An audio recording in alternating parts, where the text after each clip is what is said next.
So hello students, कैसे हो? Welcome back to our new video of reactions. अपन दो रिएक्शंस पहले पढ़ चुके हैं, कॉम्बिनेशन एंड डिकम्पोजिशन। आज जो अपन करने वाले हैं वो displacement and double displacement reaction अपन करेंगे। उसके लिए ज़रूरी चीज़ क्या है, ये रिएक्टिविटी सीरीज जो मैंने यहाँ लिख रखी है तो ये थर्ड चैप्टर की, लेकिन जब ये रिएक्शंस अपन पढ़ेंगे ना, देखो रटने वाला काम अपने पास है ही नहीं, तो इसलिए अपन समझ के करेंगे सारी चीज़ों को।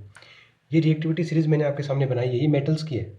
मैंने यहाँ पे हाइड्रोजन के आगे ब्रैकेट लगा रखा है क्योंकि हाइड्रोजन भाई पता नहीं रहता, हाइड्रोजन गैस में कंसिडर करते हैं तो यानी कि नॉन मेटल के अंदर आ गया, ठीक है। लेकिन कभी कभी मेटल के जैसे बिहेव कर जाता है, इसलिए अपन ने इसको ब्रैकेट लगा रखा है और इस सीरीज के अंदर क्या कर रखा है, शामिल कर सका। किसके लिए? मेटल्स के लिए। मेटल्स की रिएक्टिविटी सीरीज है। मतलब आप अगर ऊपर से नीचे आओगे ना तो इनकी रिएक्टिविटी क्या हो जाती है, घटती हुई आती है। आपको अगर बताऊँ तो जो पोटेशियम होता है, पोटेशियम की रिएक्टिविटी सबसे ज़्यादा होती है, ठीक है। और एज यहाँ पे आ जाए गोल्ड के ऊपर, एयू का मतलब क्या होता है, गोल्ड। गोल्ड की जो रिएक्टिविटी होती है वो सबसे कम यहाँ पे होती है, मतलब रिएक्ट ही नहीं करता किसी के साथ, तभी तो प्योर फॉर्म के अंदर पाया जाता है, तभी तो महंगा है। और ये पोटेशियम और सोडियम तो इतने ज़्यादा रिएक्टिव होते हैं, और एयर के अंदर रखते हैं इनके तो आग पकड़ लेते हैं, ठीक है। देखा होगा आपने, कैल्शियम, मैग्नीशियम, एल्यूमिनियम में ख़राब हो जाती है चीज़ें। तो इसकी जो याद करने की ट्रिक है वो आपको मैं बता देता हूँ। देखो, इसको अपन याद करेंगे एक ट्रिक से। कौन सी ट्रिक है? देखो, के से अपन बोलेंगे, वैसे तो पोटेशियम होता है लेकिन कैसे हो जाएगी, कैट्रीना। कैट्रीना, कैट्रीना, ठीक है। कैट्रीना ने कार मांगी। अब कार कौन कौन सी मांगी? Alto, Jain, Ferrari. जैन पहले के टाइम में आती थी, गाड़ी के नाम था, ठीक है। तो कैट्रीना ने कार मांगी, एल्टो, जैन, फरारी, फिर भी, पीबी का मतलब फिर भी, पीबी क्या होती है, लीड। क्यों मिली, एच को छोड़ देंगे एक बार, फिर भी क्यों मिली, मिली, देखो मिस हो गए अपने यहाँ पे, फिर भी क्यों मिली, यहाँ पे एच जी आएगा बीच के अंदर, एच जी, मिली यानी मरकरी, सिल्वर, ओडी। तो इसको करेक्ट कर लेंगे, कॉपर के नीचे क्या आएगा, मरकरी आएगा यहाँ पे। तो कैटरीना ने कार मांगी, एल्टो, जैन, फरारी, फिर भी क्यों मिली, सिल्वर, ओडी। तो ये अपनी ट्रिक हो जाएगी। तो देखो मैंने आपके लिए यहाँ पे ट्रिक लिख भी दी है। कैट से क्या हो जाएगा, कैट के पोटेशियम के, रीना से यानी ना, ठीक है। कार यानी कैल्शियम, मांगी यानी मैग्नीशियम, Mg। एल्टो से क्या हो जाएगा, एल्यूमिनियम। जैन से क्या हो जाएगा, जिंक। फरारी से क्या हो जाएगा, Fe यानी लोहा। फिर भी, फिर भी से अपन किसको याद रखेंगे, Pb। क्यों, क्यों से क्या हो जाएगा, कॉपर। मिली से मरकरी, फिर भी क्यों मिली। सिल्वर का आपको बताइए Ag, और ओडी का क्या हो जाएगा, गोल्ड, Au। क्योंकि देखो इस सीरीज़ के बिना अपने को जो अपन डिस्प्लेसमेंट और डबल डिस्प्लेसमेंट रिएक्शन पढ़ने की सोच रहे हैं ना, तो भूल ही जाओ भाई ये चीज़। रट ले लो तुम, और रट के भी कुछ नहीं कर सकते फिर। ये सीरीज़ आपको आनी ही आनी चाहिए। अब देखो अपन पढ़ेंगे ना डिस्प्लेसमेंट और डबल डिस्प्लेसमेंट, मज़ा आएगा पढ़ने में। तो देखो स्टार्ट करते हैं डिस्प्लेसमेंट रिएक्शन को।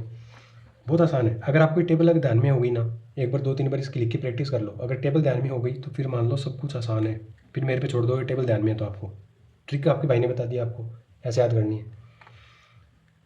तो डिस्प्लेसमेंट थर्ड अपनी रिएक्शन है। डिस्प्लेसमेंट रिएक्शन 4 रिएक्शंस होती है, अपने बात की थी पहले। डिस्प्लेसमेंट रिएक्शन है। डिस्प्लेसमेंट का मतलब आप जानते हो क्या होता है, मतलब एक जगह से दूसरी जगह कोई चीज़ चली जाना, उसी को अपन क्या बोलते हैं, डिस्प्लेसमेंट रिएक्शन बोलते हैं। और चीज़ क्या होती है यहाँ पे, मतलब मेटल्स, मतलब मेटल्स का यहाँ पे क्या होगा, डिस्प्लेसमेंट होगा। तो इसके अंदर क्या होता है, देखो डेफिनेशन में लिख देता हूँ। देखो डिस्प्लेसमेंट रिएक्शन क्या होती है, a type of reaction in which more reactive metal displaces less reactive metal, या फिर एलिमेंट भी आप लिख सकते हो यहाँ पे, कि जो मोर रिएक्टिव मेटल होता है ना भाई, आपने देखा होगा भाई कि कोई भी जो ताकतवर होता है हमेशा कमजोर को दबाता है, तो वही सीन यहाँ पे होने वाला है। ऐसे मतलब ताकतवर जो मेटल होता है ना, ताकतवर कौन से होते हैं, जो ज़्यादा रिएक्टिव होते हैं। मतलब मैं यहाँ पे बात करूँ, बताओ मेरे को, एल्यूमिनियम और जिंक में ताकतवर कौन हो जाएगा, एल्यूमिनियम हो जाएगा, क्योंकि एल्यूमिनियम ऊपर आता है, नीचे आते हैं तो घट रही है ना रिएक्टिविटी। एग्जाम्पल से आपको समझाता हूँ, देखो यहाँ पे लेस से मैंने एग्जाम्पल लिया यहाँ पे MgSO4, मैग्नीशियम सल्फेट, प्लस में क्या ले रहा हूँ, कैल्शियम। इनकी आपको रिएक्शन करवानी है। देखो रिएक्शन करवाते टाइम एक चीज़ देखना, एक तो मेटल कैल्शियम आ रहा है और एक मेटल कौन आ रहा है, मैग्नीशियम। अब आप सोचो कैल्शियम और मैग्नीशियम में ज़्यादा रिएक्टिव कौन है भाई, जो ऊपर आता है, इनके ऊपर कौन आता है, कैल्शियम। देखो मैग्नीशियम नीचे है ना इसके, तो इसलिए जो कैल्शियम होगा ना वो यहाँ पे अटैक करेगा और इस SO4 को क्या करेगा, यहाँ से हटा देगा बीच से और इसकी जगह ले लेगा। सिंपल है, सीख गए आप बस, CaSO4 प्लस Mg। तो यहाँ पे क्या हुआ है, जो मोर रिएक्टिव एलिमेंट है उसने लेस रिएक्टिव को क्या कर दिया, डिस्प्लेस कर दिया, मतलब उसकी जगह ले लेता है। समझ में आई आपको ये बात। एक और एग्जांपल चलो ले लेते हैं अपन। जैसे फॉर एग्जांपल जिंक ऑक्साइड है, ठीक है, इसकी रिएक्शन अपन किसके साथ करवा देते हैं, एल्यूमिनियम के साथ करवा दो। जिंक ऑक्साइड और एल्यूमिनियम को आप रिएक्ट करवा दो, तो यहाँ पे देखोगे आप कि एल्यूमिनियम और जिंक में एल्यूमिनियम ज़्यादा रिएक्टिव होता है। अगर आपने ट्रिक फॉलो की है ना, तो एल्यूमिनियम ऊपर आता है, जिंक नीचे आता है। तो एल्यूमिनियम क्या करेगा, इस जिंक के ऊपर अटैक करके इसको यहाँ से हटा देगा। हटाने के बाद क्या हो जाएगा, इसकी प्लेस ले लेगा। और एल्यूमिनियम ऑक्सीजन के साथ कैसे रिएक्ट करता है, Al2O3 बनाता है, प्लस क्या बन जाएगा, जिंक को अलग कर देगा। अब कई बच्चे कंफ्यूज जाएंगे कि यार ये Al2O3 कैसे बन गया, 9th क्लास में पढ़ा होगा ना भाई, इतना दो। देखो, एक तरफ एल्यूमिनियम लिख लिया करो और एक तरफ क्या लिख लिया करो, ऑक्सीजन। एल्यूमिनियम की वैलेंसी क्या होती है, 3 होती है, +3। और ऑक्सीजन क्या होती है, -2 या फिर 2। जब आप क्रॉस मल्टीप्लाई करोगे तो क्या बन जाता है, Al2O के साथ क्या लग जाता है, 3, Al2O3 बन जाता है।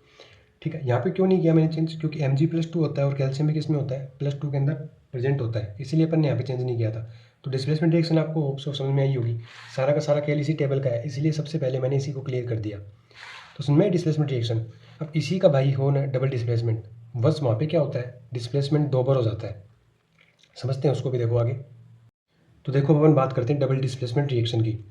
कुछ नहीं है, ये जितनी भी महाकहानी मैंने लिख रखी है यहाँ पे, महाभारत जो भी लिख रखी है, उसको एकदम ईजी लैंग्वेज में आपको बताता हूँ। देखो, नाम से आपको पता चल रहा होगा डबल डिस्प्लेसमेंट, मतलब यहाँ पे डिस्प्लेसमेंट 2 बार होने वाला है।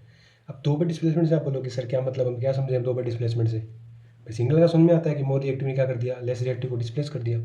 एक बार देखो पढ़ देता हूँ, उसके बाद आपको एग्जाम्पल से समझाता हूँ, उसके बाद फिर वापस पढ़ के देखना, समझ में आ जाएगी सारी चीज़ इजी लैंग्वेज में एकदम। देखो, a type of reaction in which displacement occurs 2 times, मतलब 2 बार होगा displacement, means more reactive element displaces less reactive and less reactive takes place of more reactive. मतलब मोर रिएक्टिव लेस को तो हटाएगा, लेकिन उसकी जगह जो लेस रिएक्टिव होगा ना, वो मोर की क्या ले लेता है, जगह ले लेता है। एग्जाम्पल समझते हैं, कंफ्यूज मत हो, एकदम इजी लैंग्वेज में। देखो, अपन यहाँ पे एग्जाम्पल लेते हैं। देखो, जैसे मैंने लिया ZnSO4 plus CaCl2, zinc sulphate plus calcium chloride. अब Ca के साथ मैंने 2 ही क्लोरीन क्यों लगाई, आपको पता होना चाहिए भाई। Ca क्या होता है, +2 वैलेंसी होती है Cl की, -1 होती है, फिर 1 होती है, कुछ मल्टीप्लाई करोगे तो CaCl2 बनता है। इनकी रिएक्शन होने के बाद आप क्या बनेगा, ये देखना है अपने को। तो देखो, यहाँ पे जिंक और कैल्शियम में ज़्यादा रिएक्टिव कौन है, आपको मैं बता देता हूँ। देखो, अगर आपको टेबल याद कर ली तो अच्छी बात है। जिंक और कैल्शियम को आप चेक करो, कैल्शियम है ना, ऊपर आ रहा है ना कैल्शियम, तो कैल्शियम ज़्यादा रिएक्टिव है, तो कैल्शियम जिंक को क्या हटाने वाला है, ये अपने को पता है। तो यहाँ पे जो ये क्या है, अपना जो जिंक है, इसको ही कैल्शियम क्या कर देगा, हटा देगा, डिस्प्लेस कर देगा, तो कैल्शियम इसके जगह आ जाएगा। तो यहाँ क्या बन जाएगा, CaSO4, सीधी बात है। लेकिन ये जिंक क्या बोलेगा, भाई तू भी तो कहीं से आया है ना, तो मैं तेरी जगह ले लूँगा, तो जिंक आ जाएगा किसके पास, क्लोरीन के पास। तो ये क्या बन जाता है, ZnCl2। समझ रहे हो आप बात। अब आप समझ के देखो कि मोर रिएक्टिव ने लेस रिएक्टिव को तो हटाया, लेकिन लेस रिएक्टिव ने क्या किया, जो मोर रिएक्टिव था ना उसकी जगह ले ली। मतलब इसके अंदर दोनों चीज़ें होती हैं, इसलिए अपन क्या बोलते हैं, इसको 2 बार डिस्प्लेसमेंट होता है, तो डबल डिस्प्लेसमेंट रिएक्शन। छोटी सी बात है भाई। एक बात आप ये भी बोल सकते हो कि जो डबल डिस्प्लेसमेंट रिएक्शन होती है ना, वो कैसी होती है, रिवर्सिबल होती है। रिवर्सिबल का मतलब आप इसको इधर वाला इधर ले सकते हो, इधर वाला इधर ले सकते हो। अब देखो, वापस से आप चेक करना चाहो तो कैल्शियम वापस से हटा देगा जिंक को, मतलब ये चलता रहता है, कभी खत्म नहीं होगा। तो आप ये एरो ना बना के यहाँ पे आप ये एरो भी बना सकते हो, मतलब ये रिएक्शन इधर भी होती है, इधर भी होती है। ये एरो भी आप रिएक्शन का यहाँ पे बना सकते हो। ये जो रिवर्सिबल रिएक्शन होती है उसका साइन होता है, मतलब ये रिएक्शन इधर भी जाएगी और वापस से इधर भी आएगी। तो समझ में आ रही है आपको बात। तो ये डबल डिस्प्लेसमेंट रिएक्शन थी। मैं आपको एक और एग्जांपल देता हूँ, चलो। डबल डिस्प्लेसमेंट रिएक्शन अब कंप्लीट हो गई अपनी। आप कोई भी एग्जांपल अपने मन से बना सकते हो, ठीक है, मैंने अपने मन से एग्जांपल आपको दिया है। मैं आपको एक क्वेश्चन पूछता हूँ यहाँ पे। मान लो मेरे पास है जिंक ऑक्साइड, ठीक है, और साथ में मैंने क्या ले रखा है, Fe। तो क्वेश्चन ने पूछा है कि कंप्लीट द रिएक्शन, इस रिएक्शन को कंप्लीट करो। सबसे पहली चीज़ तो अपने को पता चल गया कि यार यहाँ 2 मेटल्स आ रखे हैं, जिंक और आयरन, इनमें होना तो डिस्प्लेसमेंट रिएक्शन वाली है। अब डिस्प्लेसमेंट आयरन कर पाएगा जिंक का या नहीं कर पाएगा, आपको टेबल पता होना चाहिए। तो कैटरीना ने कार मांगी, L2 जैन फरारी, फिर बी जिंक ऊपर आता है। देखो, जैन फरारी जिंक ऊपर आता है ना, तो देखो दिखा भी देता हूँ आपको। जिंक ऊपर आ रहा है, आयरन नीचे आ रहा है, तो यानी जिंक ज़्यादा रिएक्टिव है, तो आयरन बताओ इसको हरा पाएगा क्या, नहीं हरा पाएगा। तो इसीलिए यहाँ पे क्या होता है, ये जो आयरन है ना, इस जिंक को हटा ही नहीं पाएगा। तो ये जो रिएक्शन होती है ना, नॉट कंप्लीट, कभी भी कंप्लीट नहीं होगी। समझ में आ रही है आपको ये बात? तो तभी तो अपन करते भी हैं, आयरन के ऊपर वो लगा देते हैं, क्या बोलते हैं, जिंक की पॉलिश कर देते हैं, तो फिर वो ख़राब ही नहीं हो पाता। ठीक है, ठीक, क्योंकि उससे लेस रिएक्टिव होता है वो। तो ये कुछ चीज़ें हैं, आप देख सकते हो आप आसानी से कि भाई डिस्प्लेस कर पाएगा नहीं कर पाएगा, तो है ना। अब हाइड्रोजन का आप सोच रहे होगे कि हाइड्रोजन कहाँ काम आएगा, हाइड्रोजन का बता देता हूँ कि कहाँ कहाँ काम में आता है। देखो एक और एग्जाम्पल मैंने दिया आपको हाइड्रोजन का, यहाँ पे आप देख सकते हो इजीली, यहाँ पे भी 2 लगा दो आप, और यहाँ पे भी क्या लगा दो 2, तो बैलेंस हो जाएगी इससे आसानी से, है ना। तो देखो सोडियम ने क्या किया, हाइड्रोजन पे अटैक करके इसको रिप्लेस कर दिया, क्योंकि सोडियम ऊपर ही ऊपर आता है इस टेबल के अंदर और हाइड्रोजन नीचे आता है, तो क्या बन जाएगा, NaCl सोल्ट होता है अपने खाने वाला, और H2 क्या होती है, गैस की फॉर्म में होती है, जो कि क्या हो जाएगी, बाहर निकल जाएगी। तो देखो आपके लिए छोटा सा टेस्ट है यहाँ पे, रिएक्शन कंप्लीट होने के बाद यहाँ पे मैंने क्वेश्चन दिया आपको, आइडेंटिफाई द रिएक्शंस, मतलब आपको रिएक्शंस का नाम बताना है कि कौन सी रिएक्शन है। तो फर्स्ट वाला देखो, सोचो कौन सी रिएक्शन हो सकती है। इसके अंदर जिंक और O2, देखो रिएक्टेंट कितने हैं, 2, और कितना प्रोडक्ट मिल रहे हैं, एक प्रोडक्ट मिल रहे हैं। तो ऐसा तो अपने कॉम्बिनेशन में पढ़ा था भाई, 2 कंबाइन होकर क्या बन रहे हैं, एक बन रहे हैं। तो इसका आंसर क्या हो गया अपना, कॉम्बिनेशन रिएक्शन। ठीक है, कॉम्बिनेशन रिएक्शन हो गया। इसका बता दो, यहाँ पे लेफ्ट साइड में एक रिएक्टेंट है और कितने प्रोडक्ट मिल रहे हैं, 2 प्रोडक्ट मिल रहे हैं। तो मतलब एक रिएक्टेंट टूट के 2 या 2 से ज़्यादा प्रोडक्ट मिलाएं, तो वो किसके अंदर होता है, डीकम्पोजिशन के अंदर, डीकम्पोजिशन रिएक्शन के अंदर। ठीक है, थर्ड वाले में आ जाओ, मैंने की नहीं है, आपको कंप्लीट करना है, करो देखो कंप्लीट इसको पॉज करके। CaSO4 + Na।